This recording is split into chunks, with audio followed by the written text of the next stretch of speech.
3 hours after my cancer diagnosis, my husband called and said, I emptied the bank accounts because I'm not wasting our savings on someone who's dying. I was still sitting in the hospital parking lot trying to process that I had stage 2 breast cancer when my phone rang and Keith's voice was calm, like he was telling me about the weather. I've withdrawn all the money from our accounts. $68,000. I'm not throwing good money after bad on treatments that probably won't work. I couldn't speak because I thought I'd misheard him. What do you mean you took everything? He sighed like I was being slow. The survival rates for your type aren't great. Maybe 60%. I'm not gambling our life savings on those odds. I need to protect my future. I checked my banking app and everything was gone. Checking, savings, even the emergency fund we'd built over 15 years. That's my money too. Half of it came from my salary. He laughed and it was cold. You won't be working anymore. Cancer patients can't handle real jobs.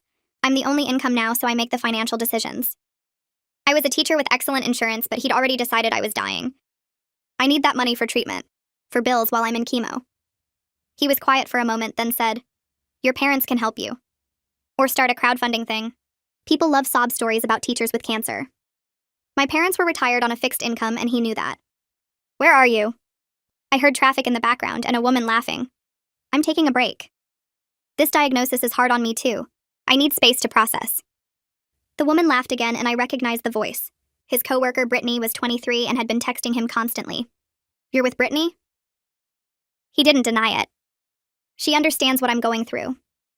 Watching someone you love deteriorate is traumatic. I need support. I hadn't even started treatment yet, but he was already grieving me. I'm your wife. I just got diagnosed 3 hours ago and you're with another woman? He got defensive. Don't make this about you. Everything's always about you. Now you have cancer and it'll be all about you for however long you last. I deserve to think about myself for once. We'd been married 12 years and I'd supported him through 2 failed businesses and paid off his gambling debts twice. You're leaving me because I got sick? He corrected me quickly. I'm not leaving. That would look bad. I'm just protecting assets and getting emotional support elsewhere. You can stay in the house for now. For now. Like he was doing me a favor letting me stay in my own home. The mortgage is in both our names. He had an answer ready. But you won't be able to pay it without my income. Don't worry, I'll let you stay until you need hospice care. He'd already planned my death. That night he came home at 2 a.m. smelling like perfume and alcohol. We need to talk about logistics. He sat at the kitchen table with a folder. I've consulted with a lawyer. Since you're likely terminal, I can file for divorce on grounds of inevitable abandonment. I stared at him. That's not a real thing. He smiled. It is, if you word it right. Irretrievable breakdown due to medical circumstances beyond control. My lawyer says judges are sympathetic to healthy spouses trapped by sick partners. He pushed papers toward me. Sign these. It'll make everything cleaner. The papers were giving him everything. The house, the cars, even my teacher's pension. I'm not signing anything. He stood up angry. You're being selfish. Think about my future. I'm 38. I can still have a family with someone healthy. We'd tried for years to have children, but he'd refused to get tested, saying it was probably my fault. Get out. He laughed. This is my house. I'm the only one with income now, remember? I called my brother Ryan that night. He drove 3 hours and arrived at dawn. Keith was in the shower when Ryan walked in. Pack your things and leave. Keith came out in a towel. Who the hell are you to tell me to leave my house? Ryan pulled out his phone. I'm the person who has recordings of you admitting to stealing community property during a medical crisis. I hadn't told Ryan to record, but he'd been doing it since I'd called crying. Keith went pale. That's illegal recording. Ryan smiled. Not in a single-party consent state, and definitely not when you're stealing from a cancer patient. Keith tried to grab the phone, but Ryan was bigger. Also, my sister's oncologist is my best friend from medical school. Her prognosis is actually excellent.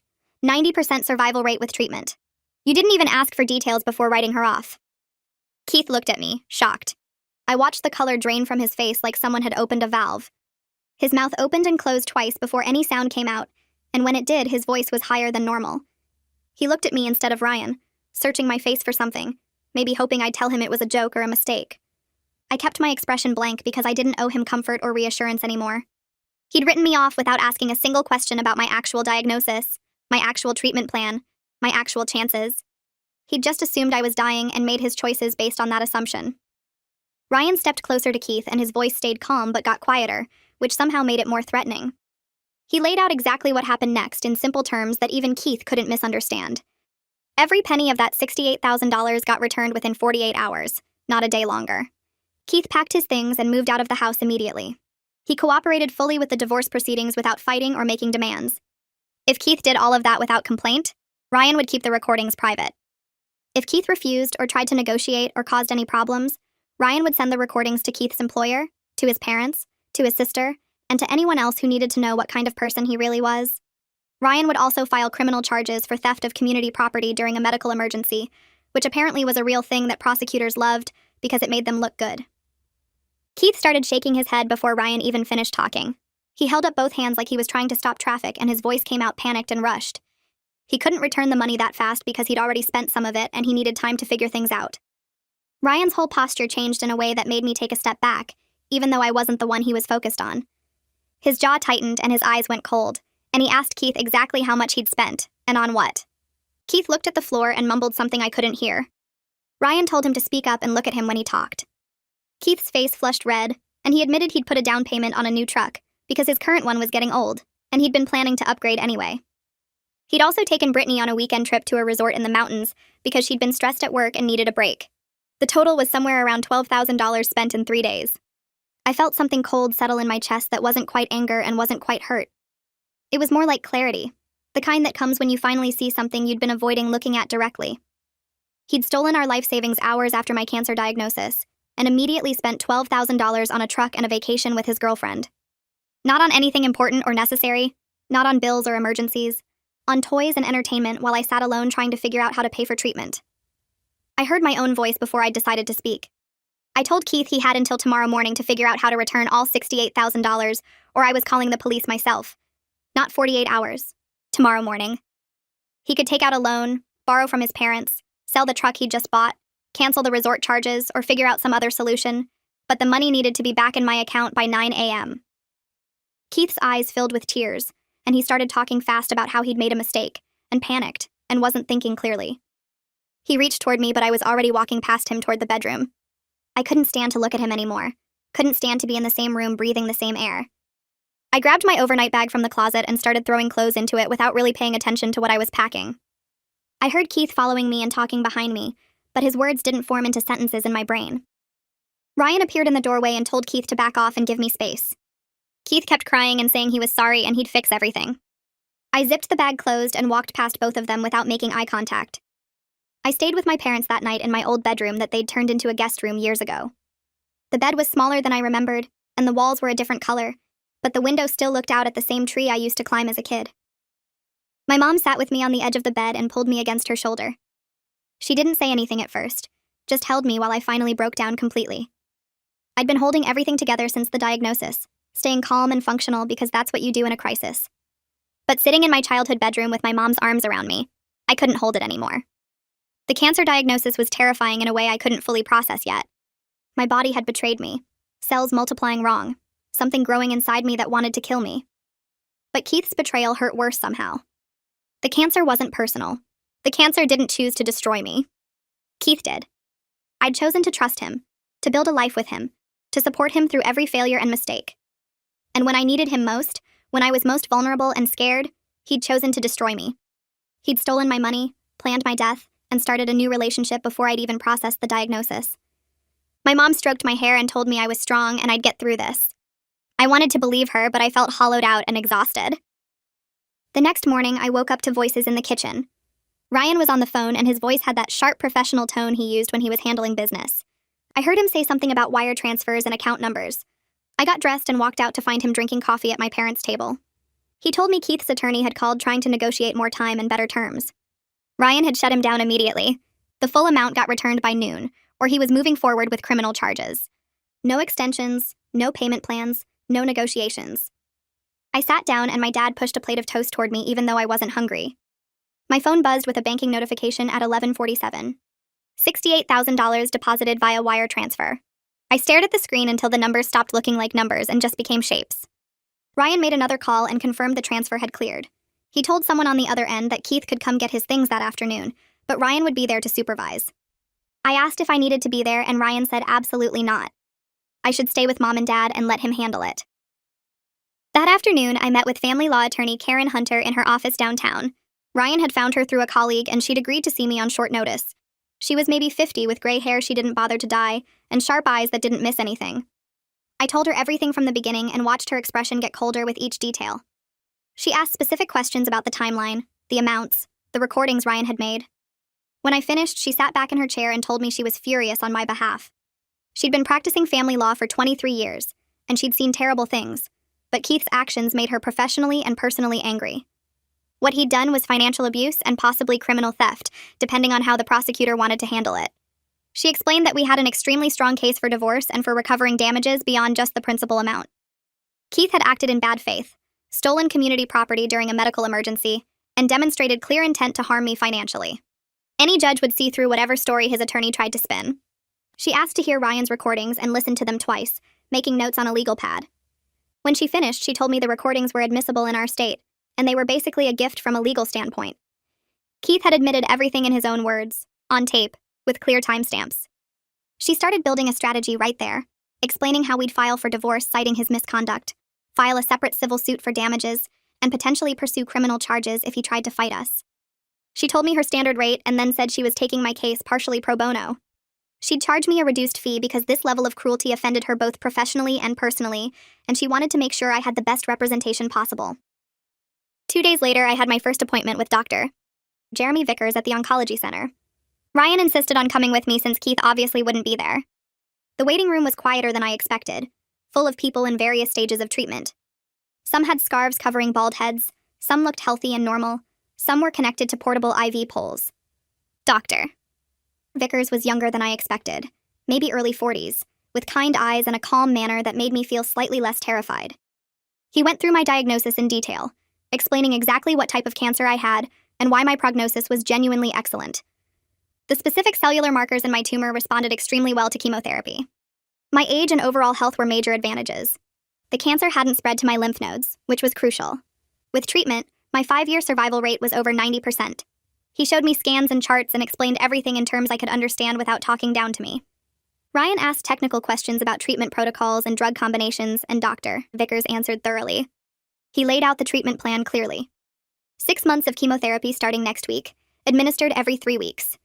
Each session would take about 4 hours. After the chemo finished, we'd do new scans to see how the tumors had responded. If they'd shrunk enough, I might not need radiation at all. If they hadn't shrunk as much as we hoped, we'd do targeted radiation to finish eliminating any remaining cancer cells. He acknowledged that the treatment would be difficult.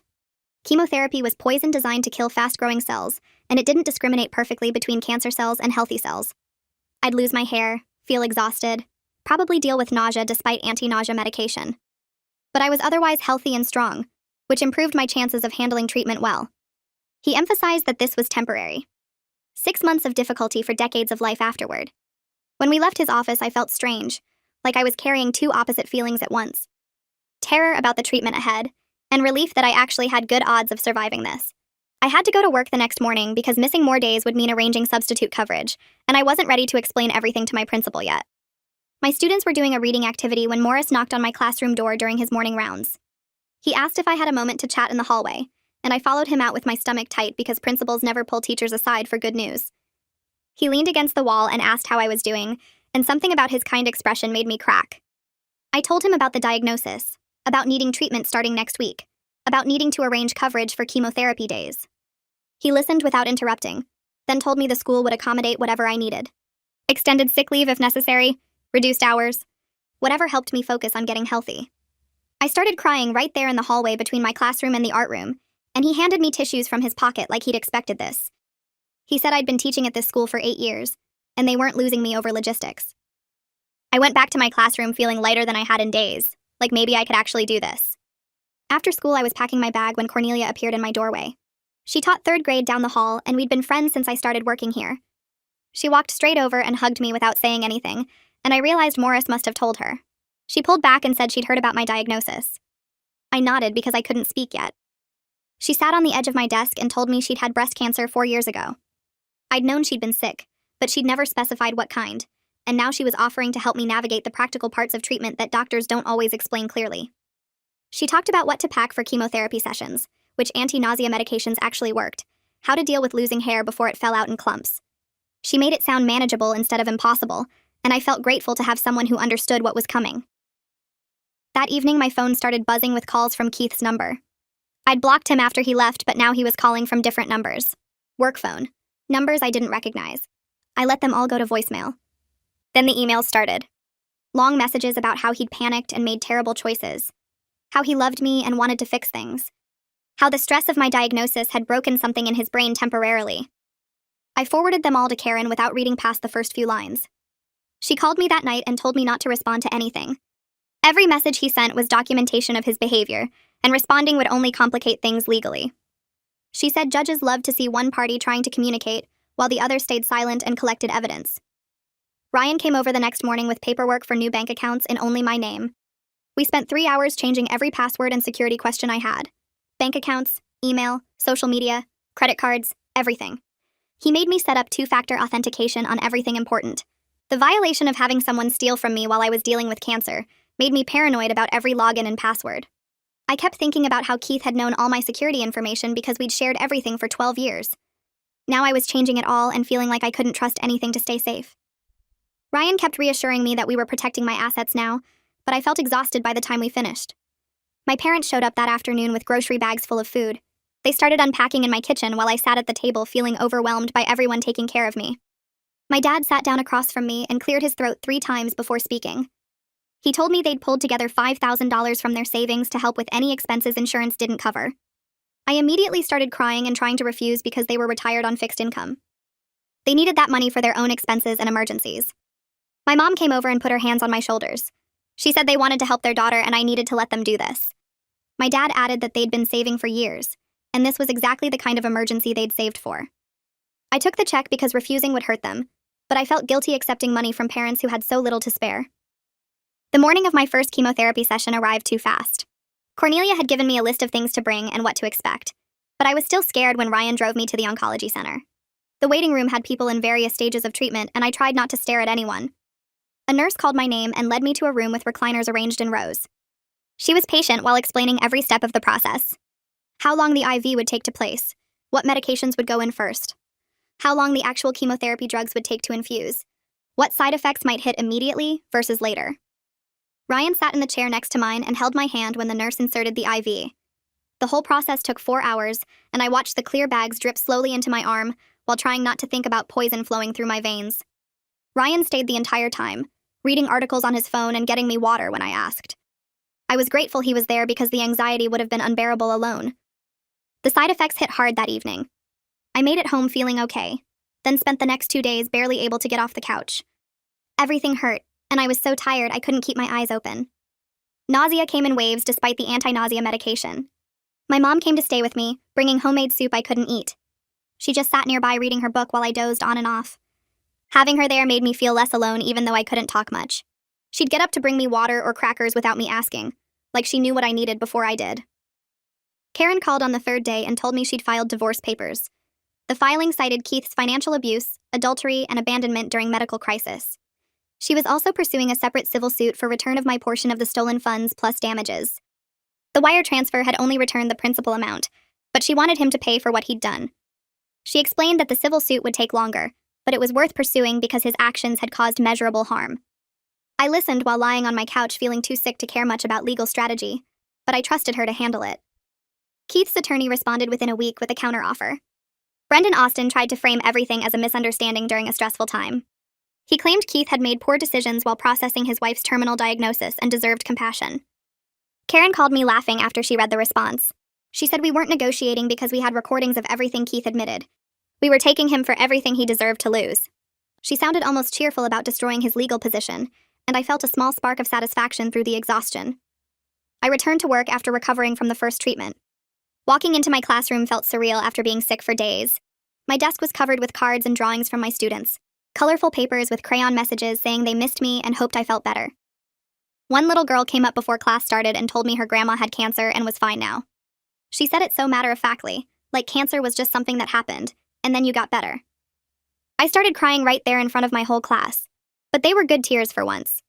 The kids looked concerned until I told them I was happy to be back, and then they went to their seats chattering about their weekend. Teaching felt normal and grounding after weeks of nothing but medical appointments and legal battles. Cornelia stopped by my classroom after school the next day, carrying a cloth bag filled with small packages. She set them on my desk and pulled out different teas, each one labeled in her neat handwriting. The ginger one helped most with nausea, she explained, and the peppermint settled her stomach when nothing else worked. She handed me a tin of candies that looked like little amber stones. These got her through the worst days when even water felt impossible to keep down. I thanked her and she sat on the edge of a student desk, her expression serious. She told me straight that treatment was going to get harder before it got easier. The second round hit worse than the first. The third worse than the second. My body would feel like it was breaking down because in some ways it was, but that meant the medicine was working. She didn't smile when she said it, and I appreciated that she wasn't trying to make it sound better than it was. She just made it sound survivable, which was what I needed to hear. She squeezed my hand before leaving and reminded me to text her anytime, even at 3 a.m. when the nausea kept me awake. 3 days later, I was writing vocabulary words on the whiteboard when the intercom crackled. The office secretary asked me to step into the hallway for a moment. I walked out and Morris was standing there with a security guard I recognized from morning duty. Morris told me Keith was in the front office demanding to see me. The security guard already had instructions not to let him pass the main entrance. I felt my stomach drop, but Morris put his hand on my shoulder. He said the school was my workplace and I had a right to feel safe here. Keith wasn't allowed on campus without my explicit permission, which I obviously wasn't giving. I walked to the window at the end of the hallway that overlooked the front parking lot. Keith was standing by his truck arguing with another security guard. His arms were moving wildly, and even from this distance I could tell he was angry. The guard pointed toward the exit and Keith threw his hands up but got in his truck. I watched him drive away and realized I'd been holding my breath. Morris stood next to me and said he'd already sent an email to all staff with Keith's photo, instructing everyone to call security immediately if he showed up again. Walking back to my classroom felt surreal because my students were working quietly on their reading assignments like nothing had happened, which for them, nothing had. My second chemotherapy appointment arrived faster than I wanted. Ryan drove me again, and I felt less scared this time because I knew what to expect. The same chair, the same IV process, the same 4-hour wait while the drugs dripped into my veins. The oncology nurse remembered me and asked how I'd handled the side effects from the first treatment. I told her about the exhaustion and nausea, and she adjusted my anti-nausea medication slightly. Ryan read articles on his phone and brought me water and crackers when I asked. The treatment itself felt almost routine, which was strange considering poison was flowing through my body. But driving home, I noticed my hair felt different when I ran my fingers through it. Looser somehow, like it wasn't quite attached anymore. That night, I found strands on my pillow and knew it was starting. The exhaustion hit harder this time. I called in sick for 2 days and barely left my couch. My mom came over with more soup and sat reading while I dozed. When I finally looked in the mirror, I saw how pale I'd gotten. My skin had a grayish tone and dark circles made my eyes look sunken. I looked sick for the first time, which felt worse than actually feeling sick. Karen called while I was lying on my couch trying to keep down toast. She sounded excited, which was unusual for her normally measured tone. Keith's employer had launched an internal investigation into his relationship with Brittany. Someone had sent the company detailed information about their affair, including dates and locations. Karen said she didn't send anything, and I told her I hadn't either. We both went quiet for a moment before she said it didn't matter who sent it, because the information was apparently accurate. The company had strict policies about supervisors dating subordinate employees, and Keith had violated them repeatedly. Brittany worked in his department and reported directly to him, which made it even worse. The investigation was ongoing, but Karen said it would likely result in termination for at least one of them, possibly both. I hung up and stared at my ceiling. I should probably feel guilty that Keith was facing consequences at work, but I couldn't find any guilt inside me. He'd stolen my money while I had cancer and run off with his girlfriend. Whatever happened to his career was his own doing. I suspected Ryan had sent the information, and I made a mental note to not ask him about it because I didn't want him to have to lie. 2 weeks later, Karen called again, this time angry. The discovery phase of the divorce had revealed something new. Keith had opened a credit card in both our names 2 weeks after my diagnosis. He'd charged $8,000 on it for the down payment on his truck and the resort trip with Brittany. My name was on the account, which meant I was legally responsible for half the debt. Karen was already drafting additional motions, and her voice had that sharp edge that meant she was truly furious. I listened to her outline her strategy while feeling nothing, completely numb. Every time I thought Keith had reached the bottom of how low he could go, he found a new basement level. $8,000 charged to my name while I was starting cancer treatment. Karen asked if I was okay, and I told her I was just tired of being surprised. She said she understood and promised to handle everything. After we hung up, I realized I wasn't even angry anymore, just empty. Keith's betrayals had stopped shocking me, and that felt like its own kind of loss. My third chemotherapy treatment came 3 weeks after the second one. I woke up that morning and found clumps of hair on my pillow. Not just strands anymore, but actual chunks. I ran my fingers through and more came out easily, like pulling cotton from a bag. I stood in front of my bathroom mirror and tugged gently. Whole sections lifted away without any resistance. I called Cornelia and she came over within an hour carrying electric clippers. She said we could shave it all off now or wait for it to fall out gradually, but gradual was usually worse because finding hair everywhere was depressing. I chose to shave it. She set up a chair in my kitchen and draped a towel around my shoulders. The clippers buzzed and I watched in the hand mirror as she made the first pass. My hair fell in sheets onto the towel and floor. It took maybe 10 minutes to remove everything. When she finished, I looked at myself in the bathroom mirror and barely recognized the person staring back. My head looked small and pale and my eyes seemed huge. I started crying and Cornelia hugged me tight. She told me it would grow back different, maybe better. That weekend she took me wig shopping at a medical supply store that specialized in cancer patients. We tried on ridiculous options first because Cornelia insisted we needed to laugh. A bright red one that made me look like a cartoon character. A long blonde one that was clearly meant for someone much younger. Finally, we found a simple brown style close to my natural color and texture. It looked normal enough that most people wouldn't notice. The woman helping us adjusted it and showed me how to secure it properly. I bought two, one for regular wear and one backup. Wearing it felt strange but better than being completely bald. Karen called the following week with news that made me sit down hard. Keith had been fired from his job. The investigation concluded that his relationship with Brittany violated company policy and created a hostile work environment. Brittany had also been fired. Keith's attorney, Brendan, had apparently tried to blame me for ruining Keith's career by causing the investigation. Karen shut that down immediately by pointing out that Keith ruined his own career by having an affair with a subordinate employee and stealing from his cancer patient wife. She sounded satisfied when she told me this, like she'd enjoyed destroying that particular argument. I asked what this meant for the divorce, and she said it actually helped our case. Keith had no income now, which eliminated his claims about being the sole provider. It also proved he'd made terrible decisions that cost him everything, which supported our narrative that he was reckless and selfish. I hung up and felt something that might have been satisfaction. Keith had emptied our bank accounts to protect his future, and now he had no job, no wife, and a reputation destroyed by his own choices. 2 weeks later, I sat in the oncology center for my 4th treatment. The halfway point. Dr. Vickers came in before the nurse started my IV and showed me the latest scan results on his tablet. My tumors had shrunk by 60%. He pointed to the before and after images, and I could see the difference even without medical training. The masses that had looked so threatening in the first scan were noticeably smaller. He said my response to treatment was excellent, and we were on track for the best possible outcome. The relief hit me so hard I started crying right there in the treatment chair. Dr. Vickers patted my shoulder and said he knew it was hard, but I was doing everything right. My body was fighting back exactly how we hoped. The treatment itself felt brutal, though. The exhaustion was crushing now, accumulating with each session. I slept 12 hours a night and still felt tired all day. My appetite disappeared completely and food tasted like metal. My skin was dry and sensitive. My nails were brittle. Everything hurt in a vague, constant way. But my tumors were shrinking, which made all of it worthwhile. The mediator assigned to our divorce case reviewed all the evidence Karen had compiled.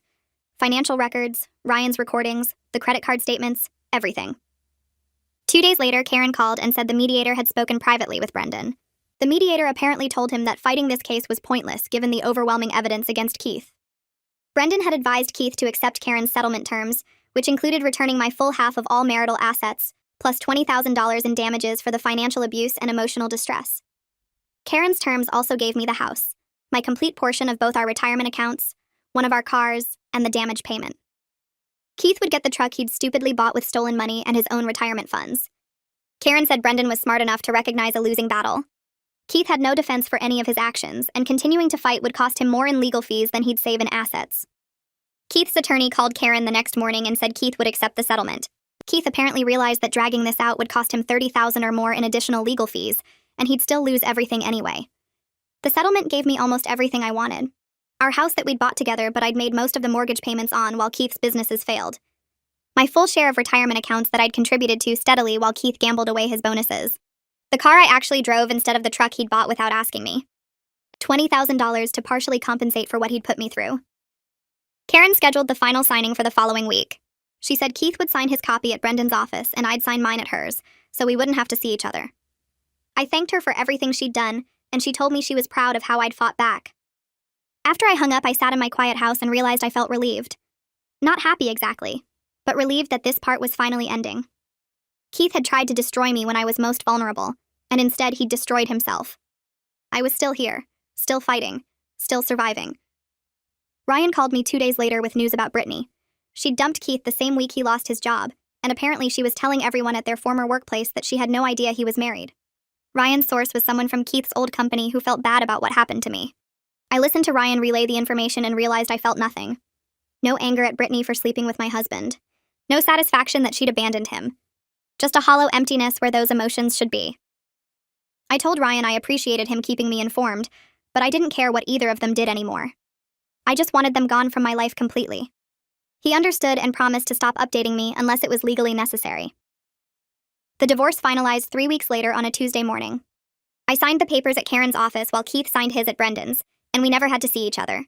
Karen shook my hand and told me I'd fought well for myself. The settlement gave me almost everything I deserved. That evening, my parents came over with a small celebration dinner. Mom brought my favorite lasagna, and Dad picked up a cake from the bakery. We sat at my kitchen table eating and talking about normal things like the weather and my dad's garden. Halfway through dinner, I realized I felt relieved instead of sad. My parents kept watching me like they expected me to break down, but I just felt lighter. The marriage had died the moment Keith chose money over my life. The divorce just made it official on paper. Mom squeezed my hand and said she was proud of me. Dad nodded and cleared his throat the way he does when he's emotional, but doesn't want to show it. My 4th chemotherapy treatment hit me harder than the previous 3 combined. The exhaustion was crushing and the nausea was constant despite the medication. I couldn't keep anything down for 2 days straight. On the 3rd day, I tried to get out of bed and my legs gave out. Ryan found me on the bathroom floor barely conscious. He called an ambulance and I woke up in the hospital with an IV in my arm. The oncology nurse explained I was severely dehydrated and my electrolytes were dangerously low. They kept me overnight for observation and pumped fluids into me. Dr. Vickers came by the next morning and adjusted my anti-nausea medication to a stronger formula. The oncology nurse sat with me for 20 minutes teaching me better hydration strategies. She said I needed to drink small amounts constantly even when I felt sick, and gave me a list of drinks that would help replace electrolytes. She was patient and kind, writing everything down so I wouldn't forget. Ryan stayed with me the whole time, sleeping in the uncomfortable hospital chair. When they released me the next afternoon, I felt weak but functional. Cornelia showed up at my house 2 days later with a schedule she'd printed out. She'd organized all my coworkers to bring me meals on a rotating basis during my worst treatment weeks. Different teachers would drop off dinner every night for the next month. I started crying because the kindness overwhelmed me. Cornelia hugged me and said that's what community does. She reminded me I'd helped cover her classes when her dad had his heart surgery last year. I'd forgotten about that because it seemed like such a small thing. But apparently people remembered. The meals started arriving that same evening. Simple things like soup and sandwiches that I could actually eat. Each person left the food on my porch with a quick text so I didn't have to socialize when I felt terrible. I realized I had a stronger support system than I'd known. Keith had isolated me from friends over the years, making me think I only had him. But my coworkers showed up when it mattered. A mutual friend named Jessica called me 3 weeks after the divorce finalized. She apologized for bothering me but said Keith had asked her to reach out. He wanted closure and to apologize properly. Jessica sounded uncomfortable delivering the message. I told her Keith got his closure when the divorce papers were signed. I had nothing to say to him ever, and I'd appreciate if she didn't contact me on his behalf again. She apologized again and promised she wouldn't. I blocked her number anyway because I didn't trust Keith not to keep trying. He'd lost everything through his own choices, and now he wanted forgiveness to make himself feel better. I didn't owe him that. My 5th chemotherapy session happened on a Thursday morning. I sat in the treatment chair for 4 hours while the drugs dripped into my veins. Dr. Vickers came by during the infusion to check on me. He pulled up my latest scans on his tablet and showed me the results. The tumors had shrunk by another 15% since last month. He said if this trend continued, I might avoid radiation treatment entirely. The possibility of finishing treatment sooner than expected gave me something I hadn't felt in months. Hope. Real hope that this nightmare might end and I could start rebuilding my life. Dr. Vickers smiled and said my body was responding exactly how he'd hoped. He reminded me I was doing everything right and the treatment was working. I cried in the chair after he left, but this time from relief instead of fear. I started feeling strong enough to think about next school year. Morris called me at home one evening to check in. I told him I wanted to return to teaching full-time in September if my treatment stayed on track. He said my job was completely secure regardless of how much time I needed. The school board had approved extended medical leave and my insurance had covered everything except small copays. He said the substitute teacher handling my class was doing fine, but the kids asked about me constantly. One student had made me a card that said, "Get well soon, Mrs. Teacher," with crayon drawings of flowers. Morris mailed it to me and I put it on my refrigerator. Planning for next year made me feel normal again, like I had a future beyond just surviving treatment. Ryan and Michaela came over for dinner on a Saturday night. Michaela is a nurse and she'd been researching post-treatment recovery plans for weeks. She brought a whole binder she'd created with information about rebuilding strength and immune system after chemotherapy ends. The binder had sections on nutrition, exercise, supplements, and follow-up care. She'd color-coded everything and included scientific studies to back up her recommendations. I was overwhelmed by how much work she'd put into helping me. Ryan said they wanted me healthy for the long term, not just cancer-free. Michaela walked me through the nutrition section, explaining which foods would help my body recover fastest. She'd even included easy recipes since I still got tired easily. I hugged her and thanked her for caring so much. She said I was family, and that's what family does. The settlement money from Keith arrived in my new bank account on a Monday morning. $44,000 from my half of our savings, plus the $20,000 in damages. I stared at the number on my phone screen for a long time. Then I transferred $15,000 into a separate account for any future medical expenses. The rest went toward rebuilding my emergency fund that Keith had destroyed. Karen called that afternoon to confirm I'd received the payment. She said I should feel proud of how I'd fought for myself through everything. I told her I couldn't have done it without her help. She said that's what good lawyers do. They fight for people who deserve justice. The money couldn't undo what Keith had done, but it meant I had financial security while I finished treatment and recovered. My sixth and final chemotherapy treatment happened 3 weeks later. I sat in the same chair I'd been sitting in for months, watching the same drugs drip into the same veins. But this time I knew it was the last time. The exhaustion was worse than ever because the treatments had built up in my system. My whole body ached and I could barely keep my eyes open. But I was also relieved to be done. No more poison pumped into my body every few weeks. No more counting down days until the next treatment. Dr. Vickers came by near the end of the session and scheduled my follow-up scans for 3 weeks out. Those scans would confirm whether the treatment had worked as well as we hoped. He said he was optimistic based on my progress so far. I left the cancer center that afternoon feeling like I'd survived something that should have killed me. Keith had tried to destroy me when I was most vulnerable. Instead, he'd destroyed himself while I kept fighting. I was still here, still alive, still moving forward. I spent the next 3 weeks mostly on the couch because my body was done fighting. The exhaustion wasn't like being tired after a long day. It was like someone had unplugged my battery and I couldn't recharge no matter how much I slept. My parents came over almost every day, and my mom would sit with me while I dozed on and off, bringing soup I could barely eat, and magazines I couldn't focus on. My dad showed up one Saturday morning with lumber and tools, saying he wanted to build me something for when I felt better. He spent the whole weekend in my backyard constructing raised garden beds, measuring and cutting and hammering while I watched through the window. When he finished, he came inside sweaty and proud, telling me I'd need a project once I got my energy back and growing vegetables would be perfect. I cried because it meant he believed I'd recover enough to need a hobby, and that simple faith felt huge when I could barely walk to the bathroom without getting winded. The beds sat empty for now, but they looked like possibility, like a future I might actually get to have. The follow-up scans happened on a Tuesday morning, and I was so nervous I threw up in the parking lot before going inside. The imaging took an hour, and then I had to wait 3 more days for results, which felt impossible, but I somehow survived them. Dr. Vickers called me into his office on Friday afternoon, and his face was smiling before he even spoke. The tumors had shrunk by 95%, and the remaining cells were so small, he was confident my immune system would eliminate them, now that it was recovering from treatment. I didn't need radiation, just monitoring scans every 3 months for the next 2 years to make sure nothing came back. I sat there staring at him because 95% felt unreal after months of poison and sickness and fear. He pulled up the scans on his computer and showed me the before and after images, pointing to where the tumors had been and how tiny they were now. The difference was obvious even to my untrained eyes, and I started crying right there in his office, big ugly sobs that I couldn't control. Dr. Vickers handed me tissues and waited patiently while I fell apart from relief instead of fear for the first time since this whole nightmare started. He said I did the hard work of getting through treatment, and my body responded exactly how they'd hoped it would. I thanked him about 20 times and he smiled, reminding me that plenty of patients don't respond this well, so I should feel proud of my results. I left his office feeling lighter than I had in months, like maybe I actually was going to survive this after all. I called my parents from the car and my mom cried too, then put my dad on speaker so I could tell him the news. He cleared his throat a bunch of times and said he couldn't wait to help me plant those garden beds in spring. Cornelia took me out for lunch the next day to celebrate, and we went to a quiet cafe near school. She ordered us both fancy sandwiches and lemonade, then raised her glass in a toast to my scan results. We talked about her own cancer journey 4 years ago, and she was honest about how the first year after treatment felt emotionally complicated. She said I'd be processing everything I survived for a long time, and some days would feel surreal like it all happened to someone else.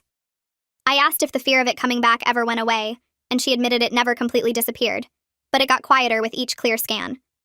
She told me to be patient with myself during recovery, because my body and mind both needed time to heal from the trauma. Sitting there with someone who truly understood what I'd been through made me feel less alone than I had in months. Cornelia had survived and built a good life after cancer, which meant maybe I could too. I returned to work part-time for the last month of the school year, and my students rushed to hug me the second I walked into the classroom. They'd made welcome back signs and covered my desk with drawings they'd created while I was gone. One boy raised his hand immediately and announced that my hair was growing back funny, which made the whole class laugh, including me. Kids are wonderfully honest in ways adults never are, and his comment felt refreshing after months of people tiptoeing around my appearance. My hair was growing back in weird patches and a slightly different texture than before, darker and curlier in spots. I told the class that chemo does strange things to hair and showed them the fuzzy growth, which they all wanted to touch. Teaching again felt normal and purposeful after months of just surviving, and I realized how much I'd missed these kids and this work that mattered. Morris called me into his office during my planning period and asked how I was handling being back. I told him honestly that I was tired but happy to be teaching again, and he nodded like he understood. He said I had options for next year if I needed them. I could return full-time, or continue part-time if I needed more recovery time. The school board had approved extended medical accommodations, and he wanted me to know I had full support either way. I thought about it for maybe 10 seconds before telling him I wanted full-time, because teaching gave me purpose and structure that I'd missed desperately. He smiled and said he was glad to hear it because the kids needed me and I was a good teacher. I left his office feeling valued and secure in my job, which was something Keith had tried to take from me by insisting I'd never work again. Karen called me on a Wednesday afternoon with news that made me laugh out loud. Keith's attorney had contacted her one final time trying to reduce the damage payment, claiming Keith was struggling financially after losing his job.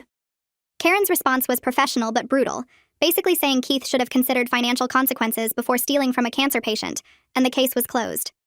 She said the $20,000 in damages was more than fair given what he'd done, and she wasn't negotiating down by even $1. I could hear the satisfaction in her voice when she told me Keith's attorney had accepted defeat and wouldn't be bothering us anymore. The settlement was final, and I'd never have to deal with Keith or his lawyer again. Karen reminded me that I'd fought for myself through everything and won, which was something to be proud of. I started attending a cancer survivor support group that Cornelia recommended, and the first meeting was awkward but helpful. Sitting in a circle with 10 other people who'd been through similar battles made me feel less isolated in my experience.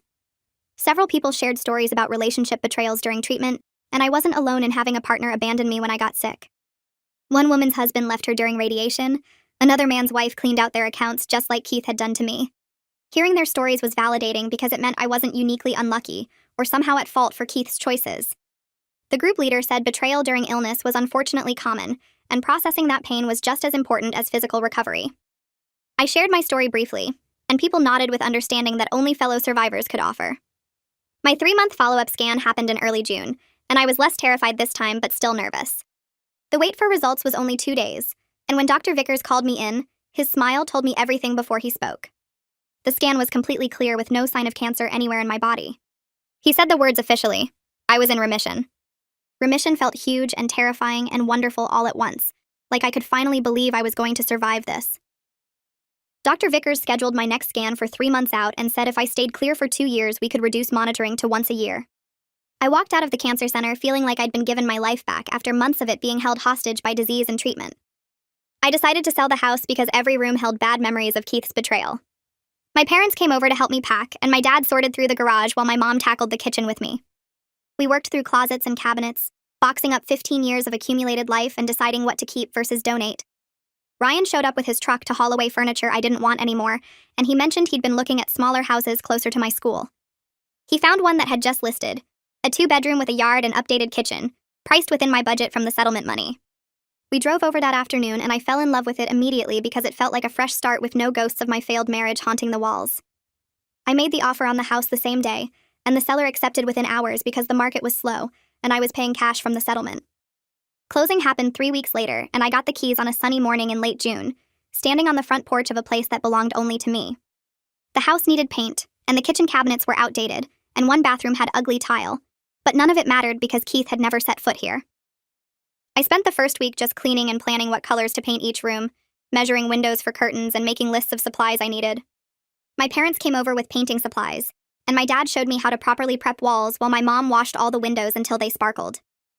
We painted the living room a warm cream color, and my bedroom a soft blue, and I cried a little when I realized I was choosing colors I actually liked instead of compromising with Keith's opinions.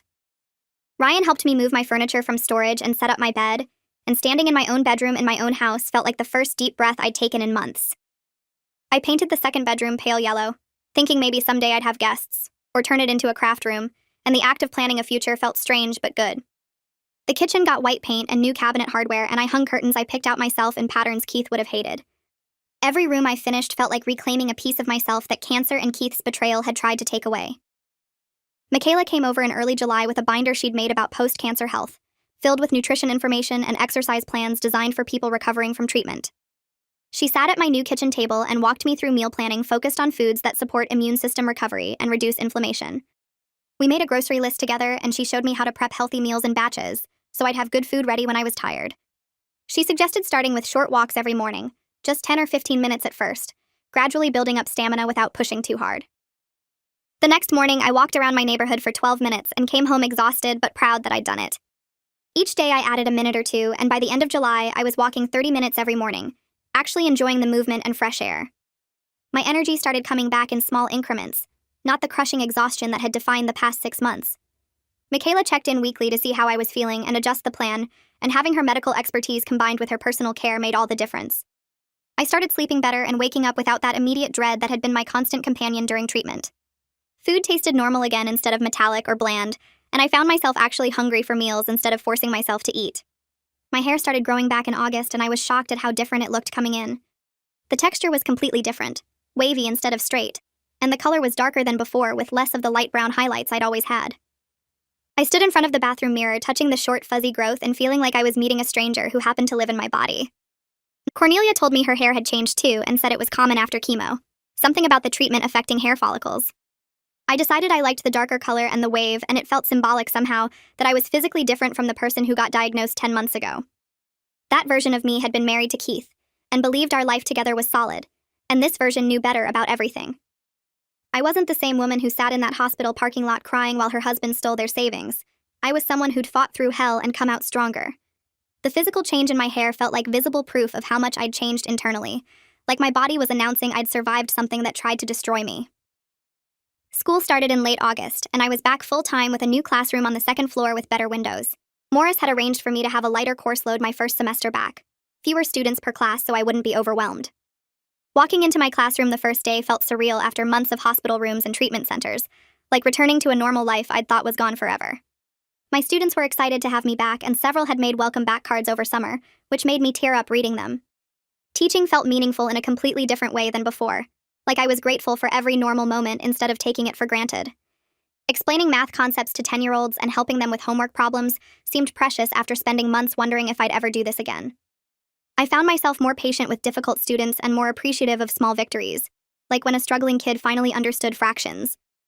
Every ordinary day at the school felt like a gift I'd almost lost, and I stopped complaining about paperwork or difficult parents because at least I was alive to deal with those problems. My 6-month follow-up scan happened in September, and I was less scared this time but still nervous waiting for results. The scan was completely clear and the tumors were gone, and when I saw those words on the report, I sat in my car and cried for 20 minutes. I called my parents first and heard my mom's voice break with relief, then called Ryan, who said he never doubted I'd beat this thing. The fear of recurrence was still there in the back of my mind because cancer is never truly gone, just in remission, but each clear scan made that fear a little smaller. I knew I'd probably always worry before scans and hold my breath waiting for results, but that seemed like a fair price for being alive. I celebrated by buying myself a nice dinner and eating it in my house surrounded by the rooms I'd painted, feeling proud of everything I'd survived. I ran into Brittany at the grocery store in October, and she was in the produce section when I turned the corner with my cart. She saw me and her face went pale, and she quickly turned away, pretending to be very interested in apples. I realized standing there that I didn't feel angry at her anymore, just completely indifferent, like she was a stranger I vaguely recognized. She'd been part of the worst period of my life, but she wasn't important enough to waste emotional energy hating. I finished my shopping and left without saying anything to her, and driving home I felt lighter knowing I'd reached that point of genuine not caring.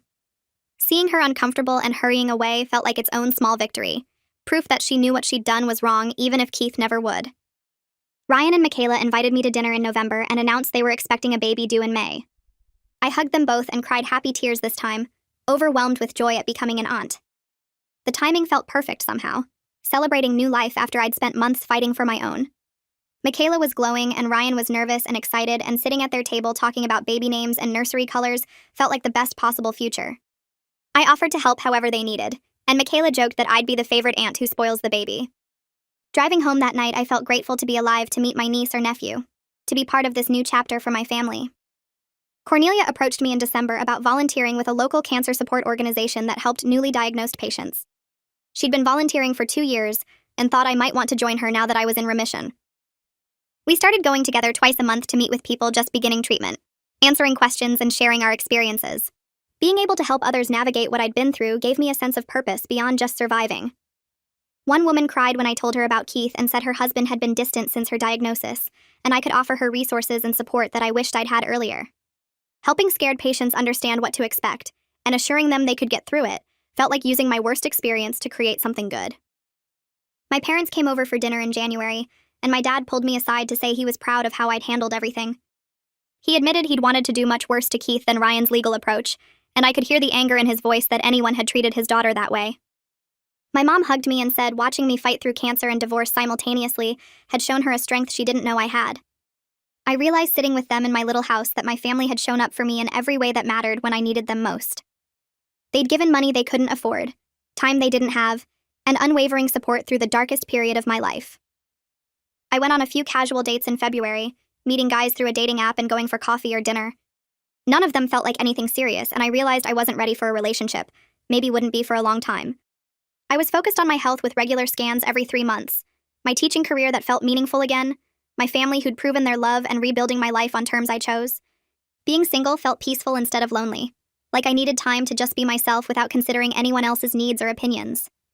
I was learning to be happy alone in my house, walking every morning, teaching my students, volunteering with cancer patients, and spending time with people who actually cared about me. Keith's betrayal had tried to destroy me, but instead it had shown me exactly who I was when everything was stripped away, and I liked the person I'd become through surviving. My 9-month scan appointment arrived in March, and I sat in the waiting room feeling less scared than I used to. Dr. Vickers called me back and walked me through the results showing completely clear images. He told me we could reduce my monitoring schedule to every 6 months now instead of every 3 months. I nodded and felt something shift inside me, because the cancer was starting to feel like something that happened to me in the past, rather than something defining who I was right now.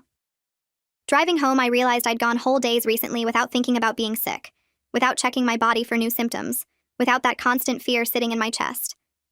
The clear scan felt like permission to stop waiting for the other shoe to drop and just live my life again. I finished the last renovations on my house in April, and the place finally felt complete. New paint in every room, updated kitchen cabinets, refinished hardwood floors that gleamed in the sunlight. I decided to host Thanksgiving dinner for everyone who'd supported me through the worst year of my life. My parents arrived first with homemade pies, then Ryan and Michaela showed up with their new baby girl who was 6 months old and perfect. Cornelia came with her husband and 2 kids, bringing wine and stories that made everyone laugh. We sat around my dining room table in my house that I'd bought with settlement money from Keith's betrayal, and I looked at all these faces. These were the people who'd shown up when I was bald and sick and scared, who'd brought me food and driven me to appointments and held me while I cried.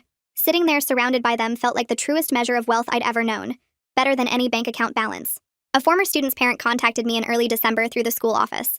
Her daughter had been in my class 3 years ago, and apparently the mom had heard about my cancer journey through the parent network. She'd made a donation to the cancer support organization where Cornelia and I volunteered, specifically in my name to help other newly diagnosed patients. The amount was generous, but what got me was the note she included saying my strength had inspired her family. Small acts of kindness like that from my community kept reminding me that most people were genuinely good, even when one person had tried to destroy me at my lowest point. I was healthy now with clear scans and energy that felt normal again. My bank accounts were rebuilding with money I had I'd freedom earned to and figure saved out who I myself. was and what I My wanted. house was mine alone. That was something I never thought I'd be able to exactly say. how I wanted it. I had my Life was teaching honestly career that good. gave me purpose every single day. My family loved me unconditionally and showed up when it mattered. Keith's betrayal could have broken me completely, could have left me bitter and afraid and convinced the world was cruel. Instead, it showed me my own strength that I didn't know I had until I needed it. It revealed who truly mattered in my life, and who deserved to be cut out permanently. I wasn't just surviving anymore, wasn't just getting through each day waiting for the next disaster. I was actually thriving, genuinely happy with the life I'd built from the ashes of everything Keith tried to take from me. That felt like the best possible outcome after everything I'd fought through this year, proof that sometimes the worst things that happen